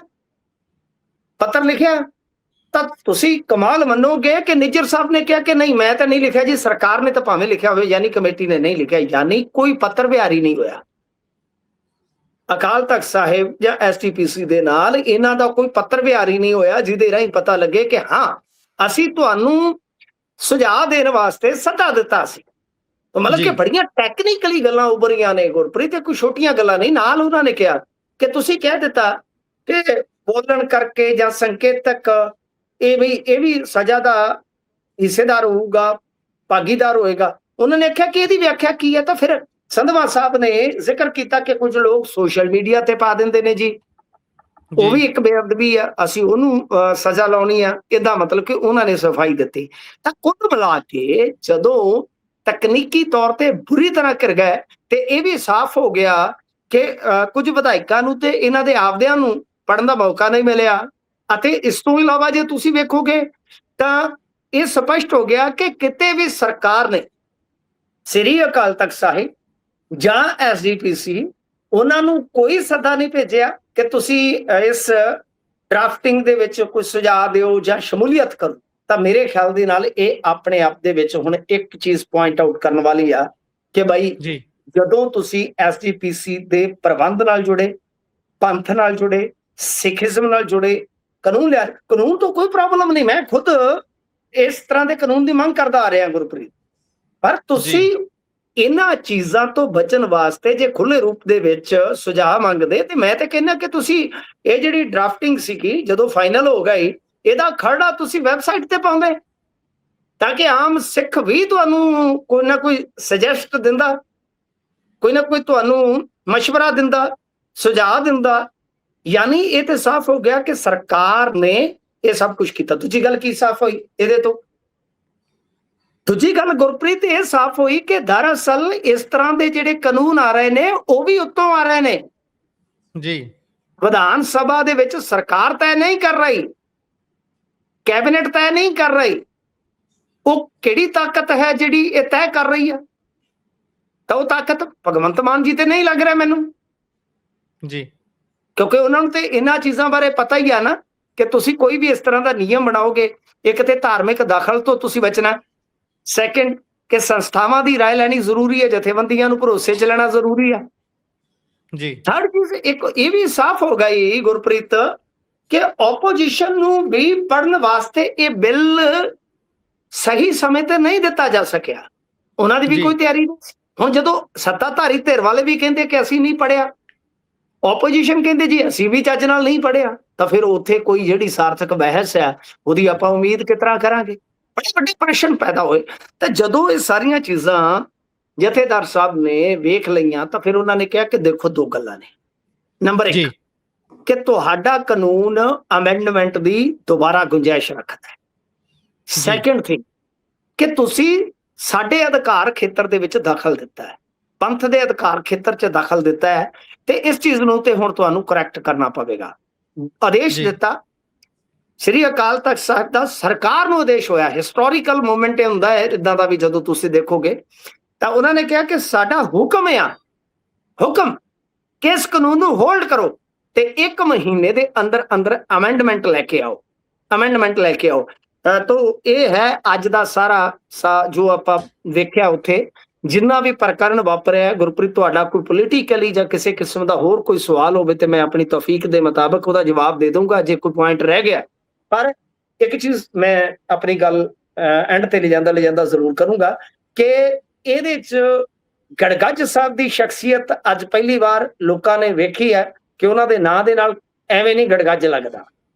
ਜੀ ਬੇਸ਼ੱਕ ਉਹ ਬਹੁਤ ਪੜ੍ਹੇ ਲਿਖੇ ਨੇ, ਹਿਸਟੋਰੀਅਨ ਨੇ, ਬਹੁਤ ਵਧੀਆ ਬੁਲਾਰੇ ਰਹੇ ਨੇ, ਟੈਲੀਵਿਜ਼ਨ ਡਿਬੇਟਾਂ 'ਚ ਆਉਣ ਵਾਲੇ ਨੇ। ਮੈਂ ਤੁਹਾਨੂੰ ਦੱਸਿਆ ਪਰਸਨਲੀ, ਕਿਉਂਕਿ ਡਿਬੇਟਸ ਵਗੈਰਾ ਦੇ ਵਿੱਚ ਇਹ ਵੀ ਜਾਂਦੇ ਸੀ, ਮੈਂ ਵੀ ਬਹੁਤ ਜਾਂਦਾ ਰਿਹਾ, ਤੁਹਾਨੂੰ ਪਤਾ ਹੀ ਹੈ। ਤੇ ਮੇਰਾ ਤਾਲੁਕਾਤ ਵੀ ਇਹਨਾਂ ਨਾਲ ਬਹੁਤ ਅੱਛਾ, ਨਿਮਰ ਆਦਮੀ ਨੇ। ਤੁਸੀਂ ਫੋਨ ਕਰੋਗੇ ਤੇ ਤੁਹਾਨੂੰ ਲੱਗੇਗਾ ਨਹੀਂ ਕਿ ਮੈਂ ਕਿਸੇ ਏਡੀ ਵੱਡੀ ਧਾਰਮਿਕ ਸ਼ਖਸੀਅਤ ਨਾਲ ਗੱਲ ਕਰ ਰਿਹਾ। ਜੋ ਵੀ ਤੁਸੀਂ ਸਵਾਲ ਕਰੋਗੇ ਤੁਹਾਨੂੰ ਬਾ ਅਦਬ ਉਹ ਜਵਾਬ ਦਿੰਦੇ ਜਾਣਗੇ। ਤੁਹਾਨੂੰ ਇਹ ਨਹੀਂ ਲੱਗੇਗਾ ਕਿ ਤੁਸੀਂ ਨਿੱਕੇ ਉਮਰ 'ਚ ਨਿੱਕੇ ਹੋ, ਗਿਆਨ 'ਚ ਨਿੱਕੇ ਹੋ, ਨਹੀਂ, ਤੁਹਾਨੂੰ ਅਹਿਸਾਸ ਹੀ ਨਹੀਂ ਹੋਣ ਦੇਣਗੇ। ਇਹਨਾਂ ਦੇ ਵਿਅਕਤੀਤਵ ਦੀ ਇੱਕ ਖਾਸੀਅਤ ਹੈ। ਸੋ ਅੱਜ ਇੱਕ ਤੇ ਜਿਹੜੇ ਲੋਕ ਸਮਝਦੇ ਸੀਗੇ ਕਿ ਇਹ ਬੜੇ ਨਰਮ ਨੇ, ਇੱਕ ਤਾਂ ਉਹਨਾਂ ਨੂੰ ਪਤਾ ਲੱਗ ਗਿਆ ਕਿ ਜਿਹੜੀ ਪਦਵੀ ਹੈ, ਪਦਵੀ ਦੇ ਮੁਤਾਬਕ ਜਥੇਦਾਰ ਵਾਲੀ ਜਿਹੜੀ ਗੜ੍ਹਸ ਜ਼ਰੂਰਤ ਉਹ ਵੀ ਰੱਖਦੇ ਨੇ। ਸੈਕੰਡ ਚੀਜ਼ ਕਿ ਕਿਤੇ ਨਾ ਕਿਤੇ ਜੋ ਅੰਡਰ ਐਸਟੀਮੇਟ ਕੀਤਾ ਜਾ ਰਿਹਾ ਸੀ ਇਹਨਾਂ ਵੱਲੋਂ, ਜਾਂ ਇਹਨਾਂ ਦੇ ਭੰਬਕੜ ਇਹ ਸਮਝਦੇ ਸਨ ਕਿ ਨਹੀਂ ਸਰਕਾਰ ਬਹੁਤ ਵੱਡੀ ਤਾਕਤ ਆ, ਅਸੀਂ ਬਹੁਤ ਵੱਡੀ ਤਾਕਤ ਆ, ਵੀ ਇਹ ਕਰ ਦਿਆਂਗੇ, ਵਾਹ ਕਰ ਦਿਆਂਗੇ। ਪਰ ਉਹ ਜਿਵੇਂ ਆਂਦੇ ਹੁੰਦੇ ਆ ਕਿ ਪਾਣੀ ਤੇ ਪੁਲਾਂ ਦੇ ਹੇਠ ਦੀ ਗੁਜ਼ਰਨਾ ਹੈ, ਤਾਂ ਪਤਾ ਲੱਗ ਗਿਆ ਕਿ ਸ੍ਰੀ ਅਕਾਲ ਤਖਤ ਸਾਹਿਬ ਦੀ ਸਿੱਖੀਜ਼ਮ ਦੇ ਵਿੱਚ ਕੀ ਮਹੱਤਤਾ ਹੈ, ਕੀ ਅਹਿਮੀਅਤ ਆ, ਅਸੂਲ ਸਿਧਾਂਤ ਜਿਹੜੇ ਆ ਉਹ ਕਿਸ ਤਰ੍ਹਾਂ ਬਰਕਰਾਰ ਰੱਖੇ ਜਾਂਦੇ ਆ। ਕਿਉਂਕਿ ਖੁਦ ਗੜਗੱਜ ਸਾਹਿਬ ਨੇ ਕਿਹਾ ਕਿ ਤਖਤ ਹੈ, ਇਹਦੇ ਵਾਸਤੇ ਸਿਰ ਲੈ ਸਕਦਾ ਹੈ ਪਰ ਸਮਝੌਤਾ ਨਹੀਂ ਹੋ ਸਕਦਾ। ਸੋ ਇੰਨੀਆਂ ਗੱਲਾਂ ਬਾਤਾਂ ਹੈਗੀਆਂ ਨੇ ਕਿ ਇਹਨਾਂ ਦਾ ਪੋਲੀਟੀਕਲੀ ਅੱਜ ਮੈਂ ਸਮਝਦਾ ਕਿ ਮਾਨ ਸਾਹਿਬ ਦਾ ਥੋੜਾ ਜਿਹਾ ਠੀਕ ਹੈ, ਸਤਿਕਾਰ ਵੀ ਹੈ ਕਿ ਇਹ ਗਏ ਨੇ, ਸਤਿਕਾਰ ਵੀ ਵਧਿਆ, ਮੇਰੀ ਨਜ਼ਰ 'ਚ ਵਧਿਆ ਜੀ। ਮੈਂ ਤੁਹਾਨੂੰ ਦੱਸਿਆ ਨਾ ਕਿ ਮੈਂ ਇਹਨਾਂ ਦੇ ਵਿਧਾਇਕਾਂ ਨੂੰ ਵੀ ਟਰੋਲ ਨਹੀਂ ਕਰਾਂਗਾ, ਕੋਈ ਮੈਂ ਆਲੋਚਨਾ ਨਹੀਂ ਕਰਾਂਗਾ ਕਿ ਉਹ ਐਟਲੀਸਟ ਇਸ ਪਵਿੱਤਰ ਜਗ੍ਹਾ ਤੇ ਜਾ ਕੇ ਸੱਚ ਬੋਲ ਕੇ ਆਏ ਨੇ ਘੱਟੋ ਘੱਟ। ਤਾਂ ਮੈਂ ਮਤਲਬ ਕਿ ਇਹ ਸਮਝਦਾ ਹਾਂ ਕਿ ਥੋੜਾ ਬੈਕਫੁੱਟ ਤੇ ਜ਼ਰੂਰ ਗਏ, ਸਤਿਕਾਰ ਵੀ ਵਧਿਆ, ਪਰ ਜੋ ਇਹ ਸਮਝਦੇ ਸਨ ਕਿ ਜਥੇਦਾਰ ਬਾਦਲਾਂ ਦਾ ਇਹ ਹੈ ਵਾਹ ਹੈ, ਤਾਂ ਉਹ ਇੱਕ ਮੈਸੇਜ ਗਿਆ ਕਿ ਨਹੀਂ ਜੋ ਮਰਜ਼ੀ ਹੈ, ਉਹਨਾਂ ਦੀ ਪਦਵੀ ਦੀ ਅੱਜ ਵੀ ਬਹੁਤ ਤਾਕਤ ਤੇ ਅੱਜ ਵੀ ਬਹੁਤ ਸਤਿਕਾਰ ਹੈ ਜੀ। ਬਿਲਕੁਲ ਬਿਲਕੁਲ, ਅਹੁਦੇ ਦਾ ਮਾਣ ਸਤਿਕਾਰ ਉਸੇ ਤਰੀਕੇ ਨਾਲ ਕਾਇਮ ਹੈ। ਇਹ ਗੱਲਾਂ ਬਿਲਕੁਲ ਠੀਕ ਨੇ ਵੀ ਲੋਕ ਜੋੜਦੇ ਨੇ ਵੀ ਭਾਈ ਬਾਦਲਾਂ ਦੀ ਪਰਚੀ ਹੈ, ਬਾਦਲਾਂ ਦੇ ਲਾਏ ਹੋਏ ਲੱਗਦੇ ਨੇ, ਪਰ ਅਹੁਦਾ ਜਿਹੜਾ ਉਹ ਸਭ ਤੋਂ ਵੱਡਾ ਹੈ, ਉਹ ਕਿਸੇ ਵੀ ਵਿਅਕਤੀ ਤੋਂ ਵੱਡਾ ਹੈ। ਖੈਰ ਕਈ ਦਿਨਾਂ ਤੋਂ ਕੁਲਤਾਰ ਸੰਧਵਾ ਹੋਣਾ ਦੇ ਗੇੜੇ ਬਹੁਤ ਕੱਢ ਰਹੇ ਸੀ ਸਾਰੇ ਵਿਧਾਇਕ ਵੀ, ਭਾਈ ਸਰਕਾਰ ਤੋਂ ਉੱਤੋਂ ਜਰਾ ਮਨਜ਼ੂਰੀ ਦਿਵਾਓ ਵੀ ਜਾਣਾ ਹੈ ਨਹੀਂ ਜਾਣਾ ਹੈ, ਕਿਵੇਂ ਕਰਨਾ ਹੈ, ਜਾਨ ਫਸੀ ਹੋਈ ਹੈ ਸਾਡੀ। ਆਖਿਰਕਾਰ ਚਲੋ ਗਏ ਨੇ, ਚੰਗੀ ਗੱਲ ਹੈ, ਅੱਗੇ ਵਧਦੇ ਹਾਂ ਜੀ। ਹਾਂ ਬਿਲਕੁਲ, ਤੁਹਾਡੀ ਇਨਫੋਰਮੇਸ਼ਨ ਬਿਲਕੁਲ ਦਰੁਸਤ ਹੈ, ਮੈਂ ਇਹਦੀ ਤਾਇਦ ਕਰਦਾ। ਬਹੁਤ ਖੂਬਸੂਰਤ ਤੁਹਾਡੀ ਜਰਨਲਿਜ਼ਮ ਹੁੰਦੀ ਹੈ। ਤਾਂ ਗੱਲ ਇਹ ਆ ਕਿ ਕੁਝ ਜਿਹੜੇ ਵਿਧਾਇਕ ਸੀ ਉਹ ਬਾਗੀ ਹੋ ਗਏ ਸਾਡੇ ਇਹਨਾਂ ਦੇ। ਉਹਨਾਂ ਨੇ ਕਿਹਾ ਕਿ ਤੁਹਾਡਾ ਫੈਸਲਾ ਫਿਰ ਜੋ ਮਰਜ਼ੀ ਹੋਏਗਾ, ਅਸੀਂ ਤੇ ਜਾਵਾਂਗੇ, ਕਿ ਅਸੀਂ ਲੋਕਾਂ 'ਚ ਵੀ ਵਿਚਰਨਾ ਤੇ ਅਸੀਂ ਆਪਣੇ ਪੰਥ 'ਚ ਵੀ ਵਿਚਰਨਾ। ਬਿਲਕੁਲ, ਕਿਉਂਕਿ ਵਿਧਾਇਕੀ ਤਾਂ ਹੁਣ ਰਹਿ ਗਈ ਹੋਰ 2-3 ਮਹੀਨਿਆਂ ਦੀ, ਬਾਅਦ ਚੋਂ ਤਾਂ ਲੋਕਾਂ ਨਾਲ ਹੀ ਮਿਲਣਾ ਨਾ ਇੱਥੇ। ਹਾਂਜੀ ਬਿਲਕੁਲ, ਉਹਨਾਂ ਨੇ ਕਿਹਾ ਕਿ ਦੇਖੋ ਸਾਡੀ ਰੋਟੀ ਬੇਟੀ ਵਾਲੀ ਸਾਨ ਜੋ ਵੀ ਹੈ ਪੰਥਕ ਰਵਾਇਤਾਂ ਦੇ ਮੁਤਾਬਕ ਅਸੀਂ ਉਹਦੇ 'ਚ ਵਿਚਰਨਾ ਵਾ ਤੇ ਵੋਟਾਂ ਵੀ ਲੈਣੀ, ਦੋਨੇ ਚੀਜ਼ਾਂ। ਤੇ ਅਸੀਂ ਤਾਂ ਜਾਵਾਂਗੇ, ਤੁਸੀਂ ਆਪਦਾ ਫੈਸਲਾ ਕਰ ਲਓ। ਫਿਰ ਅਤੀ ਦਬਾਅ ਦੇ ਵਿੱਚ ਕੱਲ ਇਹਨਾਂ ਨੇ ਮੀਟਿੰਗ ਕੀਤੀ ਸੀਗੀ, ਸ੍ਰੀ ਕੇਜਰੀਵਾਲ ਜੀ ਵੀ ਆਏ ਆ, ਮਾਨ ਸਾਹਿਬ ਵੀ ਸਨ। ਇਹਨਾਂ ਨੇ ਫਿਰ ਫਾਈਨਲ ਇਹ ਗੱਲ ਕੀਤੀ ਆ ਕਿ ਬਾਈ ਅਸੀਂ ਜਾਵਾਂਗੇ। ਤਾਂ ਮੇਰੇ ਖਿਆਲ ਦੇ ਨਾਲ ਕੋਈ ਫੈਸਲਾ ਮਾੜਾ ਨਹੀਂ ਹੈ ਗੁਰਪ੍ਰੀਤ, ਇਹਨਾਂ ਦਾ ਸਤਿਕਾਰ ਵੀ ਵਧਿਆ ਹੈ, ਇਹਦੇ 'ਚ ਕੋਈ ਸ਼ੱਕ ਨਹੀਂ ਕੋਈ। ਕਿਉਂਕਿ ਪਿਛਲੇ ਦਿਨਾਂ ਦਾ ਆਪਾਂ ਇੱਕ ਥੋੜਾ ਜਿਹਾ ਟਕਰਾਅ ਦੇਖ ਰਹੇ ਸਾਂ, ਮਾਹੌਲ ਦੇ ਵਿੱਚ ਕਸ਼ੀਦਗੀ ਤੇ ਕੜਤਨ ਸੀ, ਪਰ ਮੇਰੇ ਖਿਆਲ ਦੇ ਨਾਲ ਇਸ ਤਰ੍ਹਾਂ ਕਰਕੇ ਇਹਨਾਂ ਨੇ ਕੋਈ ਸਤਿਕਾਰ ਆਪਦਾ ਧਾਰਮਿਕ ਤੌਰ ਤੇ ਬਹਾਲ ਹੀ ਕੀਤਾ, ਕੋਈ ਮਾੜੀ ਗੱਲ ਨਹੀਂ ਕੀਤੀ। ਬਿਲਕੁਲ, ਭਗੌੜੇ ਦਾ ਕਦੀ ਮਾਣ ਨਹੀਂ ਹੁੰਦਾ, ਜਿਹੜਾ ਸਵਾਲਾਂ ਦਾ ਸਾਹਮਣਾ ਕਰੇ। ਬੇਸ਼ੱਕ ਉਸ ਨੂੰ ਕੁਝ ਪਤਾ ਨਹੀਂ ਪਤਾ, ਪਰ ਸਵਾਲਾਂ ਦਾ ਸਾਹਮਣਾ ਕਰਨ ਦਾ ਜਿਗਰਾ ਹੋਣਾ ਵੀ ਬਹੁਤ ਵੱਡੀ ਗੱਲ ਹੁੰਦੀ ਹੈ। ਤੇ ਅੱਗੇ ਵਧਦੇ ਹਾਂ ਹੁਣ, ਤੇ ਯੂਰੀਆ ਘੁਟਾਲਾ ਬਣਿਆ ਹੈ ਸਿਰਦਰਦੀ ਜੀ। ਦੇਖੋ ਬਿਲਕੁਲ, ਇਹ ਤੇ ਨਵਾਂ ਹੀ ਪੰਗਾ ਪੈ ਗਿਆ, ਨਵਾਂ ਹੀ ਸੱਪ ਨਿਕਲ ਆਇਆ। ਤੁਹਾਨੂੰ ਪਤਾ ਹੀ ਆ, ਇਸ ਵੀਕਐਂਡ ਤੇ ਯੂਰੀਆ ਘੁਟਾਲਾ ਖੂਬ ਚਰਚਾ ਚ ਰਿਹਾ। ਮੈਂ ਥੋੜਾ ਜਿਹਾ, ਜਿਨ੍ਹਾਂ ਨੂੰ ਪਤਾ ਹੈ ਉਹਨਾਂ ਤੋਂ ਮਾਫੀ, ਜਿਨ੍ਹਾਂ ਨੂੰ ਨਹੀਂ ਪਤਾ ਮੈਂ ਦੱਸ ਦੇਵਾਂ ਕਿ ਯੂਰੀਆ ਜਿਹੜੀ ਹੁੰਦੀ ਹੈ ਨਾ, ਕਿਸਾਨ ਵਾਸਤੇ ਉਹ ਸਬਸਿਡਾਈਜ਼ ਹੁੰਦੀ ਹੈ। ਮੈਂ ਤੁਹਾਡੀ ਜਾਣਕਾਰੀ ਵਾਸਤੇ ਇਹ ਵੀ ਦੱਸ ਦੇਵਾਂ ਗੁਰਪ੍ਰੀਤ ਜੀ, ਤੁਹਾਡੇ ਵਾਸਤੇ ਸ਼ਾਇਦ ਨਵੀਂ ਹੋਏਗੀ ਗੱਲ ਜਾਂ ਆਡੀਅנס ਨੂੰ ਪਤਾ ਵੀ ਹੋਏਗਾ, ਤਾਂ ਮੈਂ ਜੀ ਮਾਫੀ ਸਹਿਤ ਰਿਪੀਟ ਵੀ ਕਰ ਦੇਣਾ ਕਿ ਯੂਕੇ ਹੈ ਨਾ, ਜਿਹੜਾ ਯੂਕੇ ਇੰਗਲੈਂਡ, ਜੀ ਜੀ ਜੀ ਇੰਗਲੈਂਡ ਦੇ ਵਿੱਚ ਜਿਹੜਾ ਫਾਰਮਰ ਨੂੰ ਡੀਜ਼ਲ ਮਿਲਦਾ ਉਹਦਾ ਕਲਰ ਲਾਲੀ ਭਾਅ ਮਾਰਦਾ, ਲਾਲ। ਅੱਛਾ ਜੀ। ਹਾਂਜੀ, ਉਹ ਡਿਸਕਾਊਂਟਡ ਹੁੰਦਾ। ਉਧਰ ਆਪਾਂ ਸਬਸਿਡੀ ਵਾਲਾ ਕਹਿੰਦੇ ਆ, ਉਹ ਡਿਸਕਾਊਂਟਡ ਕਹਿੰਦੇ ਨੇ ਜੀ ਕਿ ਉਹ ਸਿਰਫ ਫਾਰਮਰ ਨੂੰ ਮਿਲ ਸਕਦਾ ਹੈ। ਠੀਕ ਹੈ ਜੀ। ਯਾਨੀ ਇਹ ਚੀਜ਼ ਹੁੰਦੀ ਹੈ। ਪੱਛਮ ਦੇ ਮੁਲਕਾਂ ਦੇ ਵਿੱਚ ਵੀ ਕਿਸਾਨਾਂ ਨੂੰ ਸਬਸਿਡਾਈਜ਼ ਕੀਤਾ ਜਾਂਦਾ ਵੱਖ ਵੱਖਰੇ ਤਰੀਕਿਆਂ ਦੇ ਨਾਲ ਜੀ। ਅੱਛਾ, ਉਹ ਜਿਹੜੀ ਆਪਣੀ ਯੂਰੀਆ ਹੁੰਦੀ ਆ ਉਹ ਸਬਸਿਡੀ ਤੇ ਹੁੰਦੀ ਹੈ ਜੀ, ਤੇ ਉਹ ਆਪਾਂ ਨੂੰ 5-6 ਰੁਪਏ ਕਿਲੋ ਪੈਂਦੀ ਆ। ਪਰ ਦੂਜੇ ਪਾਸੇ ਜਿਹੜੀ ਟੈਕਨੀਕਲ ਗ੍ਰਿਡ ਯੂਰੀਆ ਹੁੰਦਾ, ਜਿਵੇਂ ਮਤਲਬ ਕਿ ਵੱਖ-ਵੱਖ ਚੀਜ਼ਾਂ 'ਚ ਪੈਂਦੀ ਹੈ, ਖਾਸ ਤੌਰ ਤੇ ਕੈਟਲ ਫੀਡ ਵਗੈਰਾ 'ਚ, ਜਿਵੇਂ ਮਿਲਕ ਫੈਡ ਤੇ ਮਾਰਕ ਫੈਡ ਇਹ ਬਣਾ ਰਹੇ ਨੇ ਅੱਜ ਕੱਲ੍ਹ, ਤਾਂ ਉਹ ਜਿਹੜੀ ਕਮਰਸ਼ਲੀ ਇਸਤੇਮਾਲ ਹੁੰਦੀ ਆ, ਉਹ ਨੌਨ ਸਬਸਿਡੀ ਵਾਲੀ ਜਿਹੜੀ ਹੈ ਨਾ, ਉਹ ਯੂਰੀਆ ਇਸਤੇਮਾਲ ਹੁੰਦੀ ਹੈ। ਇੱਕ ਹੁੰਦੀ ਹੈ ਨੀਮ ਕੋਟਡ, ਯਾਨੀ ਨਿੰਮ ਦਾ ਤੇਲ ਚੜਿਆ ਹੁੰਦਾ, ਉਹ ਕਿਸਾਨੀ ਲਈ, ਉਹਦੇ ਗੱਟੇ ਦਾ ਰੰਗ ਹੋਰ ਹੁੰਦਾ। ਇੱਕ ਨਿੰਮ ਦੇ ਤੇਲ ਦੀ ਜਿਹੜੀ ਪਾਨ ਹੁੰਦੀ ਆ, ਉਹ ਦਿੱਤਿਆਂ ਬਗੈਰ ਹੁੰਦੀ ਆ, ਉਹ ਬੋਲਦੇ ਟੈਕਨੀਕਲ ਗ੍ਰਿਡ ਯੂਰੀਆ। ਉਹ ਇੱਕ ਵੱਖਰੇ ਕਿਸਮ ਦੇ ਗੱਟੇ 'ਚ ਹੁੰਦੀ ਆ ਜੀ। ਅੱਛਾ, ਇਹਨਾਂ ਨੇ ਕੀ ਕਰਿਆ ਕਿ ਜਿਹੜੀ ਸਬਸਿਡੀ ਵਾਲੀ ਯੂਰੀਆ ਸੀਗੀ ਉਹ ਲੈ ਕੇ, ਤੁਸੀਂ ਇਹ ਵੀ ਵੇਖੋ ਨਾ ਕਿ ਕਿਸਾਨ ਦੇ ਹੱਕ ਦੀ ਯੂਰੀਆ ਹੁਣ ਕਿੱਥੋਂ ਚੱਕੀ? ਯੂਰੀਆ ਦੀ ਤਾਂ ਕਿੱਲਤ ਹੈ, ਕਿਸਾਨਾਂ ਨੂੰ ਤਾਂ ਮਿਲ ਨਹੀਂ ਰਿਹਾ। ਇਹਨਾਂ ਨੇ ਕੁਝ ਫਰਮਾਂ ਜਿਹੜੀਆਂ ਸਪਲਾਈ ਕਰਤਾ ਸੀਗੀਆਂ, ਉਹਨਾਂ ਦਾ ਨਾਮ ਆ ਰਿਹਾ, ਵੈਸੇ ਮੇਰੇ ਖਿਆਲ ਦੇ ਨਾਲ ਮਿਲੀ ਭੁਗਤ ਤੇ ਦੂਜਿਆਂ ਦੀ ਵੀ ਆ। ਇਹਨਾਂ ਨੇ ਉਹ ਸਬਸਿਡਾਈਜ਼ ਖਾਦ ਜਿਹੜੀ ਚੁੱਕ ਕੇ ਦੂਜੇ ਗੱਟਿਆਂ 'ਚ ਭਰ ਕੇ ਕਮਰਸ਼ੀਅਲ, ਤਾਂ ਇਹਨਾਂ ਨੇ ਚੱਕ ਕੇ ਉਹਦੀ ਵਿਕਰੀ ਕਰ ਦਿੱਤੀ ਉੱਥੇ ਸੁੱਟ ਕੇ। ਹੁਣ ਤੁਸੀਂ ਇਹ ਕਮਾਲ ਵੇਖੋ ਕਿ ਹੇਰਾਫੇਰੀ ਵੀ ਸਾਰੀ ਸਰਕਾਰੀ ਅਦਾਰਿਆਂ 'ਚ ਚੱਲ ਰਹੀ ਹੈ ਜੀ। ਜਿਵੇਂ ਹੀ ਇਸ ਗੱਲ ਦਾ ਪਰਦਾਫਾਸ਼ ਹੋ ਗਿਆ, ਹੁਣ ਇਹਨਾਂ ਨੇ ਕੁਝ ਅਫਸਰਾਂ ਤੇ ਗਾਜ਼ ਤੇ ਡੇਗੀ ਆ ਗੁਰਪ੍ਰੀਤ, ਗਾਜ਼ ਤੇ ਡੇਗੀ ਆ, ਇਹਦੇ 'ਚ ਕੋਈ ਸ਼ੱਕ ਨਹੀਂ ਹੈ, ਚਾਰਜਸ਼ੀਟ ਵਗੈਰਾ ਕੀਤੀ ਆ। ਪਰ ਤੁਸੀਂ ਇਹ ਦੇਖੋ ਕਿ ਕਿੱਡਾ ਵੱਡਾ ਘਪਲਾ ਹੋਏਗਾ, ਔਰ ਸਰਕਾਰ ਦੇ ਅਦਾਰਿਆਂ 'ਚ ਹੀ ਘਪਲਾ ਹੋ ਰਿਹਾ, ਤੇ ਕਿਸਾਨ ਦੀ ਜਿਹੜੀ ਆਪਦੀ ਹੱਕ ਦੀ ਯੂਰੀਆ ਉਹ ਤੇ ਤਰਸਦਾ ਪਿਆ। ਕਿੱਲਤ ਹੁੰਦੀ ਹੈ, ਵਾਰ-ਵਾਰ ਦੇਖਿਆ ਹੋਣਾ। ਸੋ ਸਰਕਾਰ ਦਾ ਕੋਈ ਸਿਸਟਮ ਹੈ ਨਹੀਂ ਹੈ ਗੁਰਪ੍ਰੀਤ। ਇਹ ਅੱਛਾ, ਘੁਟਾਲਾ ਸਰਕਾਰ ਨੇ ਨਹੀਂ ਫੜਿਆ, ਇੰਟਰਸਟਿੰਗ ਹੈ ਜੀ। ਇਹ ਤੇ ਇਹਨਾਂ ਦੇ ਹੀ ਸਾਬਕਾ ਡਾਇਰੈਕਟਰ ਨੇ, ਈਸੜੂ ਸਾਹਿਬ, ਗੁਰਵਿੰਦਰ ਸਿੰਘ ਈਸੜੂ, ਉਹਨਾਂ ਨੇ ਮਿਹਨਤ ਕਰਕੇ ਫੜਿਆ। ਇੰਟਰਸਟਿੰਗ ਗੱਲ ਹੈ, ਜ਼ੀਰੋ ਟੋਲਰੈਂਸ ਵਾਲੇ ਤੇ ਸੁੱਤੇ ਨੇ ਵਿਚਾਰੇ, ਬਿਲਕੁਲ। ਇਹ ਤੇ ਸੁੱਤੇ ਹੋਏ ਨੇ ਜਿਵੇਂ ਮਿਰਜ਼ਾ ਜਾਂਡੇ ਹੇਠਾਂ ਸੌਂ ਗਿਆ ਸੀ ਬੇਫਿਕਰ ਹੋ ਕੇ। ਤਾਂ ਭਾਈ ਇਹ ਫੜਿਆ ਵੀ ਉਹਨਾਂ ਨੇ, ਤੇ ਹੁਣ ਮੰਗ ਵੀ ਉਹ ਕਰ ਰਹੇ ਨੇ ਕਿ ਵੀ ਪੂਰੀ ਜਾਂਚ ਪੜਤਾਲ ਕਰੋ। ਮੇਰੇ ਕੋਲ ਇਹਦੀ ਜਿਹੜੀ ਜਾਂਚ ਰਿਪੋਰਟ ਆ ਉਹ ਹੈਗੀ ਆ, 6 ਪੰਨਿਆਂ ਦੀ ਰਿਪੋਰਟ ਆ, ਉਹਦੇ ਵਿੱਚ ਬਕਾਇਦਾ ਸਭ ਕੁਝ ਦਰਜ ਆ। ਹੁਣ ਮੇਰੇ ਖਿਆਲ ਦੇ ਨਾਲ ਇਹਦੀ ਵਿਆਪਕ ਪੱਧਰ ਤੇ, ਵੱਡੇ ਪੱਧਰ ਤੇ ਜਾਂਚ ਹੋਣੀ ਚਾਹੀਦੀ ਹੈ ਗੁਰਪ੍ਰੀਤ। ਪਤਾ ਲੱਗੇ ਕਿ ਕੋਈ ਸਿਆਸੀ ਆਗੂ ਦੇ ਵਿੱਚ ਸ਼ਾਮਲ ਨਹੀਂ, ਕਿਉਂਕਿ ਜਿਹੜੀਆਂ ਫਰਮਾਂ ਦਾ ਜ਼ਿਕਰ ਆ ਰਿਹਾ ਉਹਨਾਂ ਦੇ ਵਿੱਚੋਂ ਜੇ ਤੁਸੀਂ ਵੇਖੋਗੇ ਤੇ ਮੇਨਲੀ ਜਿਹੜੀ ਫਰਮ ਨੇ ਖੇਡ ਖੇਡੀ ਆ ਉਹ ਸਾਡੇ ਜ਼ਿਲ੍ਹੇ ਦੀ ਆ, ਤੇ ਸਾਡੇ ਜ਼ਿਲ੍ਹੇ ਦੇ ਖੇਤੀ ਮੰਤਰੀ ਹੈ ਜੀ। ਬਿਲਕੁਲ। ਇਸ ਤੋਂ ਅੱਗੇ ਚੱਲੀਏ ਤਾਂ ਉਧਰ ਭਾਸ਼ਾ ਵਿਭਾਗ ਦੇ ਵਿੱਚ ਵੀ ਰੌਲਾ ਪਿਆ ਹੋਇਆ ਹੈ। ਮੈਂ ਤਾਂ ਇੱਕ ਸੋਸ਼ਲ ਮੀਡੀਆ ਤੇ ਪੜ੍ਹੀ ਜਾਂਦਾ ਸੀ, ਕਹਿੰਦੇ ਭਾਸ਼ਾ ਵਿਭਾਗ ਹੀ ਬੰਦ ਕਰਨ ਦੀ ਤਿਆਰੀ ਹੈ, ਪਰ ਕੀ ਹੈ ਜੀ ਇਹ ਅਫਸਰਾਂ ਦਾ ਪੇਚਾ ਜਿਹੜਾ ਚੱਲ ਰਿਹਾ ਇੱਥੇ? ਤੇ ਤੁਸੀਂ ਕਿਸੇ ਭੰਬੱਕੜ ਨੂੰ ਆਪਦੇ ਕੋਲ ਬਿਠਾ ਕੇ ਚਾਹ ਪਾਣੀ ਪੁੱਛ ਕੇ ਜਦੋਂ ਤੁਸੀਂ ਉਹਦੇ ਵਿਚਾਰ ਜਾਣੋਗੇ ਕਿ ਜਰਾ ਰੌਸ਼ਨੀ ਪਾਓ ਭੰਬੱਕੜ ਸਾਹਿਬ ਕਿ ਇਹ ਤੇ ਭਾਸ਼ਾ ਵਿਭਾਗ ਦਾ ਹੀ ਭੋਗ ਪੈਣ ਲੱਗਾ, ਤੇ ਉਹ ਤੁਹਾਨੂੰ 36 ਫਾਇਦੇ ਦੱਸ ਦੇਣਗੇ ਦੇ ਕਿ ਦੇਖੋ ਜੀ ਭਾਸ਼ਾ ਆਪਣੀ ਬੜੀ ਅਮੀਰ ਹੋ ਚੁੱਕੀ ਆ, ਅੱਜ ਕੱਲ ਦੇ ਜ਼ਮਾਨੇ 'ਚ ਕਿਹੜੀਆਂ ਕਿਤਾਬਾਂ ਕੋਈ ਪੜ੍ਹਦਾ ਸਰ, ਉਹ ਤੁਹਾਨੂੰ ਭੰਬੱਕੜ ਇਸ ਤਰੀਕੇ ਦੀਆਂ 36 ਗੱਲਾਂ ਫਾਇਦੇ ਵਾਲੀਆਂ ਸਮਝਾਏਗਾ ਜੀ। ਕਿਉਂਕਿ ਉਹ ਤੇ ਤੁਸੀਂ ਕਰਜ਼ਾ ਦੇਖੋਗੇ ਤਾਂ ਕਰਜ਼ਾ ਚੁੱਕਣ ਦੇ ਵੀ ਫਾਇਦੇ ਗਿਣਾਉਂਦੇ ਨੇ ਨਾ ਜੀ। ਤੇ ਬਈ ਫਿਰ ਸੁਖਬੀਰ ਸਿੰਘ ਬਾਦਲ ਦੇ ਚੁੱਕੇ ਕਰਜ਼ੇ ਨੂੰ ਕੀ ਮਿਰਚਾਂ ਲੱਗੀਆਂ ਸਨ, ਉਹ ਉਦੋਂ ਛਿੱਕਾ ਕਿਉਂ ਮਾਰਦੇ ਸੀ? ਤਾਂ ਕਮਾਲ ਹੈ। ਖੈਰ, ਇਹ ਜ਼ਫਰ ਸਾਹਿਬ ਜਿਹੜੇ ਡਾਇਰੈਕਟਰ ਨੇ, ਤੁਹਾਨੂੰ ਪਤਾ ਹੀ ਹੈ, ਲੇਖਕ ਵੀ ਰਹੇ ਨੇ, ਥੋੜੇ ਇਹ ਜਿਹੜੇ ਪ੍ਰੋਗਰੈਸਿਵ ਵਿਚਾਰਧਾਰਾ ਦੇ ਆ, ਤਾਂ ਜ਼ਫਰ ਸਾਹਿਬ ਨੇ ਲਿਖ ਕੇ ਜਨਤਕ ਕੀਤਾ। ਅਸਲ ਦੇ ਵਿੱਚ ਦੱਸਦੇ ਆ ਕਿ ਇਹਨਾਂ ਦਾ ਟਕਰਾਓ ਹੈ ਸਿੱਧਾ ਅਫਸਰਾਂ ਦੀ ਇੱਕ ਲੌਬੀ ਦੇ ਨਾਲ, ਕਿਉਂਕਿ ਇਹ ਤੁਹਾਨੂੰ ਪਤਾ ਹੀ ਆ ਚਿੱਠੀ ਪੱਤਰ ਜਿਹੜਾ ਹੈ ਉਹ ਪੰਜਾਬੀ 'ਚ ਕਰਵਾਉਣ ਲਈ ਜਦੋਜਹਿਦ ਕਰਦੇ ਰਹੇ, ਕੁਝ ਹੱਦ ਤੱਕ ਕਾਮਯਾਬ ਵੀ ਰਹੇ। ਤਾਂ ਮਤਲਬ ਕਿ ਕੁਝ ਅਫਸਰ ਜਿਹੜੇ ਉਹ ਇਹਨਾਂ ਤੇ ਔਖੇ ਭਾਰੇ ਹੋ ਗਏ। ਤੇ ਕਮਾਲ ਆ ਕਿ ਇੱਕ ਅਫਸਰ ਨੂੰ ਦੱਸਦੇ ਆ, ਟ੍ਰਿਬਿਊਨ ਦਾ ਦਾਵਾ ਮੇਰਾ ਆਪਣਾ ਨਹੀਂ, ਮੈਂ ਹਮੇਸ਼ਾ ਕੋਟ ਕਰ ਦੇਣਾ ਹੁੰਦਾ ਜਿਹੜੀ ਸਾਡੀ ਜਾਣਕਾਰੀ ਹੋਵੇ। ਟ੍ਰਿਬਿਊਨ ਦਾ ਦਾਵਾ ਹੈ ਕਿ ਇੱਕ ਅਫਸਰ ਨੇ ਜਦੋਂ ਸ਼ੁਰੂ ਦੇ ਵਿੱਚ ਖਰਾਬ ਕੀਤਾ ਤਾਂ ਮੁੱਖ ਮੰਤਰੀ ਨੇ ਇੰਟਰਵੀਨ ਵੀ ਕੀਤਾ, ਉਹਨੂੰ ਉਤਾੜਿਆ ਵੀ, ਪਰ ਕਿਸੇ ਨੇ ਬਾਅਦ ਚ ਪਰਵਾਹ ਹੀ ਨਹੀਂ ਕੀਤੀ ਸਰ। ਹੁਣ ਹਾਲਤ ਇਹ ਆ ਕਿ 70 ਇਸ ਵੇਲੇ ਇਹਨਾਂ ਦੇ ਸ਼ਾਇਦ ਕਿਤਾਬਾਂ ਦੇ ਕੰਮ ਨੇ ਜਿਹੜੇ ਰੁਕੇ ਪਏ ਨੇ। ਜਿਹੜੇ ਇਹਨਾਂ ਦੇ ਕੱਚੇ ਮੁਲਾਜ਼ਮ ਆ ਉਹਨਾਂ ਨੂੰ ਨਵਿਆਉਣ ਦਾ ਕੰਮ ਅਪ੍ਰੈਲ ਤੋਂ ਉਹ ਰੁਕਿਆ ਪਿਆ ਵਾ, ਤਨਖਾਹਾਂ ਰੁਕੀਆਂ ਪਈਆਂ ਨੇ। ਯਾਨੀ ਪੂਰਨ ਤੌਰ ਤੇ ਜੇ ਕਹਿ ਲਈਏ ਕਿ ਜਿਵੇਂ ਆਪਾਂ ਕਹਿੰਦੇ ਨੇ ਕਿ ਸੰਘੀ ਘੁੱਟਣ ਵਾਲਾ ਕੰਮ ਹੋ ਗਿਆ।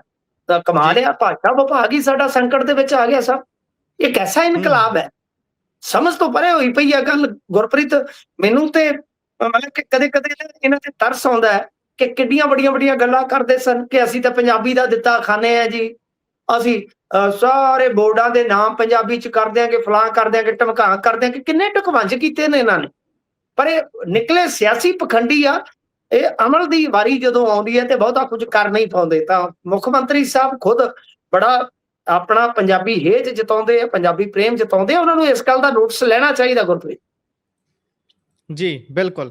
ਇਸ ਤੋਂ ਅੱਗੇ ਵਧੀਏ ਤਾਂ ਉਧਰ ਕੇਜਰੀਵਾਲ ਹੁਣੀ ਹਿੰਦੂਆਂ ਨੂੰ ਜੋੜਨ ਦਾ ਪਲਾਨ ਬਣਾ ਰਹੇ ਨੇ। ਵੈਸੇ ਇਹਨਾਂ ਨੇ ਜਿਹੜੇ 1-2 ਦੌਰੇ ਕੀਤੇ ਨੇ ਇੱਧਰ ਅੰਮ੍ਰਿਤਸਰ ਦੇ ਵਿੱਚ ਵੀ ਸਮਾਗਮਾਂ ਦੇ ਵਿੱਚ ਗਏ ਤੇ ਵੱਡੇ ਐਲਾਨ ਉੱਥੇ ਕੀਤੇ ਨੇ।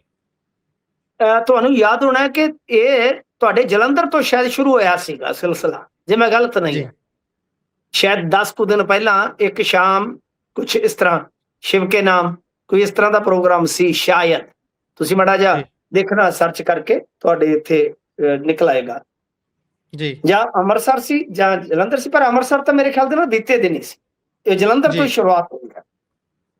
ਤਾਂ ਮੈਨੂੰ ਮਤਲਬ ਕਿ ਉਕਤ ਜ਼ਿਲ੍ਹੇ ਦਾ, ਚਲੋ ਉਕਤ ਕਹਿ ਦਿੰਦੇ ਆ, ਜਿੱਥੋਂ ਵੀ ਸ਼ੁਰੂਆਤ ਹੋਈ ਸੀ, ਮੈਨੂੰ ਮਤਲਬ ਕਿ ਮੇਰੇ ਸੋਰਸ ਨੇ ਦੱਸਿਆ ਕਿ ਭਜਨ ਗਾਇਕ ਜਿਹੜਾ ਹੰਸਰਾਜ ਰਘੂਵੰਸ਼ੀ ਆ, ਉਹਨੂੰ 40 ਤੋਂ 50 ਲੱਖ ਰੁਪਏ ਦੀ ਅਦਾਇਗੀ DC ਵਾਲੇ ਫੰਡ ਚੋਂ ਦਿੱਤੀ ਗਈ। ਔਰ ਮੈਂ ਚੈਲੰਜ ਕੀਤਾ ਇਸ ਗੱਲ ਦਾ ਕਿ ਜੇ ਮੈਂ ਗਲਤ ਹੈ ਤਾਂ ਤੁਸੀਂ ਉਕਤ ਅਦਾਇਗੀ ਦੀ ਰਾਸ਼ੀ ਜਿਹੜੀ ਹੈ ਉਹ ਜਨਤਕ ਕਰ ਦਿਓ। ਮੈਂ ਇਸ ਤੇ ਬਕਾਇਦਾ ਲਿਖਿਆ, ਮੈਂ ਇਸ ਤੇ ਬਕਾਇਦਾ ਲਿਖਤੀ ਚੈਲੰਜ ਕੀਤਾ ਕਿ ਤੁਸੀਂ ਉਸ ਅਦਾਇਗੀ ਦੀ ਰਾਸ਼ੀ ਜਨਤਕ ਕਰ ਦਿਓ ਜੇ ਮੈਂ ਗਲਤ ਹਾਂ। ਤਾਂ ਸਾਡਾ ਕੰਮ ਤੇ ਇਹੀ ਹੈ ਨਾ ਕਿ ਅਸੀਂ ਲੋਕਾਂ ਨੂੰ ਦੱਸਦੇ ਚੱਲੀਏ। ਅੱਛਾ, ਸੈਕੰਡ ਥਿੰਗ ਕਿ ਤੁਸੀਂ ਹੁਣ ਕਹੋਗੇ ਕਿ ਹੰਸਰਾਜ ਰਘੂਵੰਸ਼ੀ, ਭਾਜਪਾ ਲਈ ਕੁਝ ਬਾਬੇ ਕੁਝ ਭਜਨ ਗਾਇਕ ਕੰਮ ਕਰਦੇ ਆ। ਉਹਨਾਂ ਦੇ ਵਿੱਚ ਇੱਕ ਹੈ ਕਨਈਆ ਮਿੱਤਲ, ਤੁਹਾਨੂੰ ਯਾਦ ਹੋਣਾ। ਬਿਲਕੁਲ। ਇਹਨਾਂ ਨੇ ਇਹ ਜਿਹੜਾ ਰਘੂਵੰਸ਼ੀ ਹੈ ਕਨਈਆ ਮਿੱਤਲ ਦੇ ਜਵਾਬ ਦੇ ਵਿੱਚ ਲਿਆਂਦਾ ਤੇ ਮੋਟੀ ਰਕਮ ਲੈਂਦਾ। ਮੈਂ ਇਹਦੀ ਟੀਮ ਨੂੰ ਵੀ ਕਾਲ ਕੀਤੀ ਹੈ, ਉਹਨਾਂ ਨੇ ਚੱਕੀ ਨਹੀਂ। 1-2 ਵਾਰੀ ਮੈਂ ਮਤਲਬ ਕਿ ਕਹਿਣਾ ਸੀਗਾ ਕਿ ਮੈਂ ਗੁਰਪ੍ਰੀਤ ਬੋਲਦਾ ਜੀ, ਜਲੰਧਰ ਤੋਂ ਪ੍ਰੋਗਰਾਮ ਬੁੱਕ ਕਰਵਾਉਣਾ ਹੈ ਕਿ ਪ੍ਰਾਈਵੇਟ ਕਿੰਨਾ ਮਤਲਬ ਕਿ ਲੈਣਗੇ ਸਮਾਗਮ ਦਾ। ਤੋ ਐਗਜ਼ੈਕਟ ਰਕਮ ਦਾ ਆਪਾਂ ਨੂੰ ਪਤਾ ਲੱਗ ਜਾਣਾ ਸੀ, ਪੁਸ਼ਟੀ ਹੋ ਜਾਣੀ ਸੀਗੀ, ਬਟ ਉਹਨਾਂ ਨੇ ਚੱਕਿਆ। ਅੱਛਾ ਜੀ, ਹੁਣ ਜੇ ਤੁਸੀਂ ਵੇਖੋਗੇ ਇਹਨਾਂ ਨੇ ਲਵ ਕੁਸ਼ ਮੰਦਿਰ ਦਾ ਐਲਾਨ ਕਰ ਦਿੱਤਾ ਕਿ ਅੰਮ੍ਰਿਤਸਰ ਦੇ ਵਿੱਚ ਬਣਾਵਾਂਗੇ ਜੀ। ਫਿਰ ਇਸ ਤੋਂ ਇਲਾਵਾ ਪਟਿਆਲੇ ਦੇ ਕਾਲੀ ਮੰਦਿਰ ਨੂੰ ਅਪਗ੍ਰੇਡ ਕਰਨ ਦਾ ਕਹਿ ਦਿੱਤਾ, ਤੀਰਥ ਯਾਤਰਾ ਦਾ ਕਹਿ ਦਿੱਤਾ। ਇਹ ਸਾਰਾ ਕੁਝ ਕੀ ਹੈ? ਇੱਕ ਤੇ ਇਹ ਹੈ ਕਿ ਜੋ ਮੌਜੂਦਾ ਇਸ ਵੇਲੇ ਅਕਾਲ ਤਖਤ ਸਾਹਿਬ ਦੇ ਨਾਲ ਚੱਲ ਰਿਹਾ, ਮੈਂ ਉਸਨੂੰ ਕੋਈ ਵਿਵਾਦ ਜਾਂ ਟਕਰਾਓ ਨਹੀਂ ਕਹਾਂਗਾ, ਕਿ ਉਹ ਸਾਰਾ ਕੁਝ ਜਿਹੜਾ ਹੈ ਉਹਦੇ ਬਰੋਬਰ ਇਸ ਤਰ੍ਹਾਂ ਦਾ ਐਲਾਨ। ਤੇ ਉਸ ਤੋਂ ਬਾਅਦ 22 ਸ਼ਾਇਦ ਜ਼ਿਲ੍ਹਿਆਂ ਦੇ ਵਿੱਚ ਐਲਾਨ ਹੋ ਚੁੱਕਾ ਹੈ ਕਿ ਇਹ ਇੱਕ ਸ਼ਾਮ ਸ਼ਿਵ ਕੇ ਨਾਮ ਪ੍ਰੋਗਰਾਮ ਹੋਏਗਾ। ਯਾਨੀ 22 ਥਾਵਾਂ ਤੇ ਜੇ ਜਾਇਆ ਜਾਂਦਾ ਤਾਂ ਸਾਰਾ ਪੰਜਾਬ ਕਵਰ, ਯਾਨੀ ਸ਼ਹਿਰ ਵੱਡੇ ਕਵਰ ਹੋ ਜਾਣਗੇ। ਔਰ ਸ਼ਾਇਦ ਜੇ ਹੰਸਰਾਜ ਰਘੂਵੰਸ਼ੀ ਜਾਂਦਾ ਹੈ ਤਾਂ ਤੁਸੀਂ ਸੋਚ ਕੇ ਦੇਖੋ ਕਿ ਕਿੰਨਾ ਪੈਸਾ ਉਹ ਲੈ ਕੇ ਜਾਏਗਾ। ਹਿਮਾਚਲੀ ਆ ਉਹ, ਪਹਾੜੀਆ ਜੀ। ਤੇ ਮੈਂ ਤਾਂ ਸਵਾਲ ਕੀਤਾ ਸੀ, ਮੈਂ ਕਿਹਾ ਕੀ ਸਾਡੇ ਇੱਥੇ ਭਜਨ ਗਾਇਕ ਹੈ ਨਹੀਂ, ਉਹਨਾਂ ਨੂੰ ਕੋਈ ਸੁਰਤਾਲ ਦਾ ਗਿਆਨ ਨਹੀਂ ਹੈਗਾ? ਕਮਾਲ ਹੈ। ਤਾਂ ਦੂਜੀ ਗੱਲ ਦੇਖੋ, ਇੱਕ ਪਾਸੇ ਤੁਸੀਂ ਸੋਹਾਂ ਖਾਧੀਆਂ ਨੇ ਭਗਤ ਸਿੰਘ ਦੀਆਂ, ਭਗਤ ਸਿੰਘ ਤੇ ਨਾਸਤਕ ਸੀ, ਤੇ ਤੁਸੀਂ ਇੱਕ ਮਖੌਟਾ ਪਾ ਕੇ ਚੱਲਦੇ ਸੀ ਧਰਮ ਨਿਰਪੱਖ ਦਾ ਜੀ। ਉਹ ਤੁਹਾਡਾ ਮਖੌਟਾ ਜਿਹੜਾ ਉਹ ਲੈ ਗਿਆ। ਜੇ ਤੁਸੀਂ ਧਰਮ ਨਿਰਪੱਖ ਹੋ ਤਾਂ ਠੀਕ ਆ, ਇਸ ਦੇਸ਼ ਦੇ ਵਿੱਚ ਧਾਰਮਿਕ ਸਮਾਗਮਾਂ ਤੇ ਖਰਚ ਕੀਤਾ ਜਾਂਦਾ ਸਿਆਸੀ ਮਫਾਦਾ ਕਰਕੇ। ਮੈਂ ਫਿਰ ਉਹਦੇ ਤੇ ਕਿਸੇ ਧਰਮ ਦਾ ਮੁਖਾਲਫ ਨਹੀਂ ਹੋ ਸਕਦਾ, ਮੈਂ ਤੇ ਮੁਖਾਲਫ ਨਹੀਂ ਹੋ ਸਕਦਾ ਨਾ ਗੁਰਪ੍ਰੀਤ, ਕਿ ਹਿੰਦੂਆਂ ਤੇ ਵੀ ਖਰਚ ਕਰੋ, ਸਿੱਖਾਂ ਤੇ ਵੀ ਤੁਸੀਂ ਕਰਦੇ ਹੋ, ਠੀਕ ਹੈ। ਪਰ ਮੁਸਲਮਾਨ ਤੇ ਸਾਈ ਕਿੱਥੇ ਹੈ ਜੀ? ਬਿਲਕੁਲ, ਉਹ ਵੀ ਤਾਂ ਸੂਬੇ 'ਚ ਘੱਟ ਗਿਣਤੀ ਹੈ। ਫਿਰ ਫਿਰ ਉਹ ਵੀ ਕਹਿਣਗੇ। ਤਾਂ ਧਰਮ ਨਿਰਪੱਖ ਨਹੀਂ ਰਹਿ ਗਿਆ ਤੁਸੀਂ। ਤਾਂ ਇਸ ਵਾਸਤੇ ਇਹਨਾਂ ਨੇ ਹਿੰਦੂਆਂ ਨੂੰ ਖੁਸ਼ ਕਰਨ ਵਾਸਤੇ ਇਹ ਮੁਹਿੰਮ ਵਿੱਢੀ ਹੋਈ ਹੈ ਗੁਰਪ੍ਰੀਤ। ਪਰ ਇਸ ਮੁਹਿੰਮ ਦਾ ਸਾਰਾ ਖਰਚ ਫਿਰ ਵੰਸ ਅਗੇਨ ਜੇ ਤੁਸੀਂ ਕਹੋਗੇ ਤਾਂ ਟੈਕਸ ਪੇਅਰਸ ਹੀ ਚੱਕੇਗਾ। ਮੈਂ ਵਿਅਕਤੀਗਤ ਤੌਰ ਤੇ ਇਸ ਦੇ ਖਿਲਾਫ ਹਾਂ ਕਿ ਟੈਕਸ ਪੇਅਰਸ ਦਾ ਪੈਸਾ ਕਿਸੇ ਵੀ ਧਰਮ ਵਿਸ਼ੇਸ਼ ਨੂੰ ਨਹੀਂ ਜਾਣਾ ਚਾਹੀਦਾ। ਹਾਂ, ਉਹਨਾਂ ਦੇ ਗਰੀਬ ਤਬਕੇ ਨੂੰ ਕਲਿਆਣਕਾਰੀ ਯੋਜਨਾਵਾਂ ਮਿਲਣੀਆਂ ਚਾਹੀਦੀਆਂ ਉਹਨਾਂ ਦੇ ਬੱਚਿਆਂ ਵਾਸਤੇ, ਜੋ ਵੀ ਕਿਸੇ ਮਜ਼ਹਬ ਦੇ ਵਿੱਚ ਹੈ।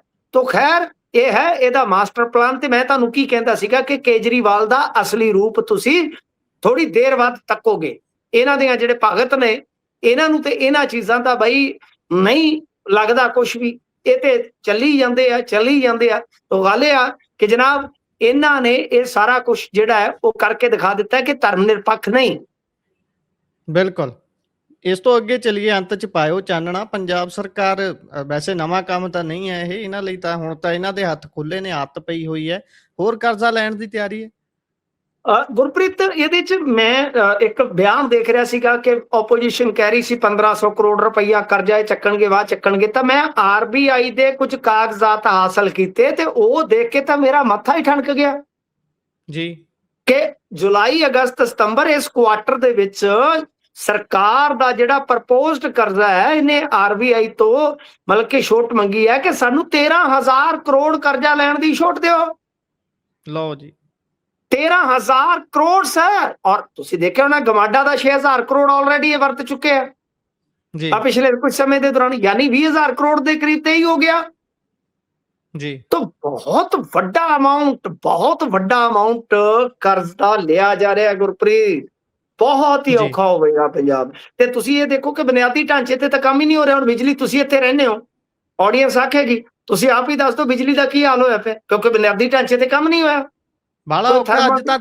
ਅੱਜ ਤਾਂ ਦੁਆਬੇ ਦੇ ਵਿੱਚ ਕਿਸਾਨਾਂ ਨੇ ਧਰਨੇ ਲਾਏ ਹੋਏ ਸੀ, ਹਰੇਕ ਗ੍ਰਿਡ ਅੱਗੇ, ਹਰੇਕ ਰੋਡ ਤੇ ਧਰਨੇ ਲਾਏ ਸੀ ਵੀ ਭਾਈ ਇਹ ਇੱਥੇ ਕੰਮ ਖਰਾਬ ਹੈ, ਸਾਨੂੰ ਬਿਜਲੀ ਨਹੀਂ ਮਿਲ ਰਹੀ, ਝੋਨਾ ਲਾਉਣ ਨੂੰ ਦੁਖੀ ਬੈਠੇ ਆ ਸਾਰੇ, ਮਿਲ ਨਹੀਂ ਰਹੀ ਬਿਜਲੀ।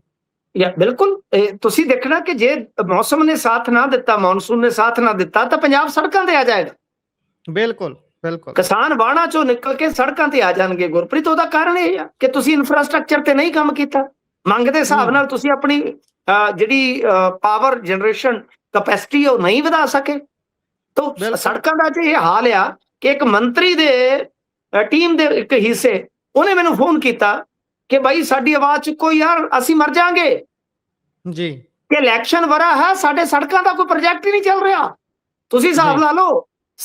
ਅਸੀਂ ਸਰਕਾਰ ਦੇ ਬੰਦਿਆਂ ਦੀ ਵੀ ਆਵਾਜ਼ ਆ ਜੀ, ਅਸੀਂ ਆਪੋਜੀਸ਼ਨ ਦੀ ਆਵਾਜ਼ ਨਹੀਂ, ਸਰਕਾਰ ਦੀ ਵੀ ਆਵਾਜ਼ ਆ। ਤਾਂ ਉਹਨੇ ਕਿਹਾ ਯਾਰ ਇਲੈਕਸ਼ਨ ਵਾਲਾ ਵਰਾ ਅਸੀਂ ਕੀ ਕਰੀਏ ਜੀ।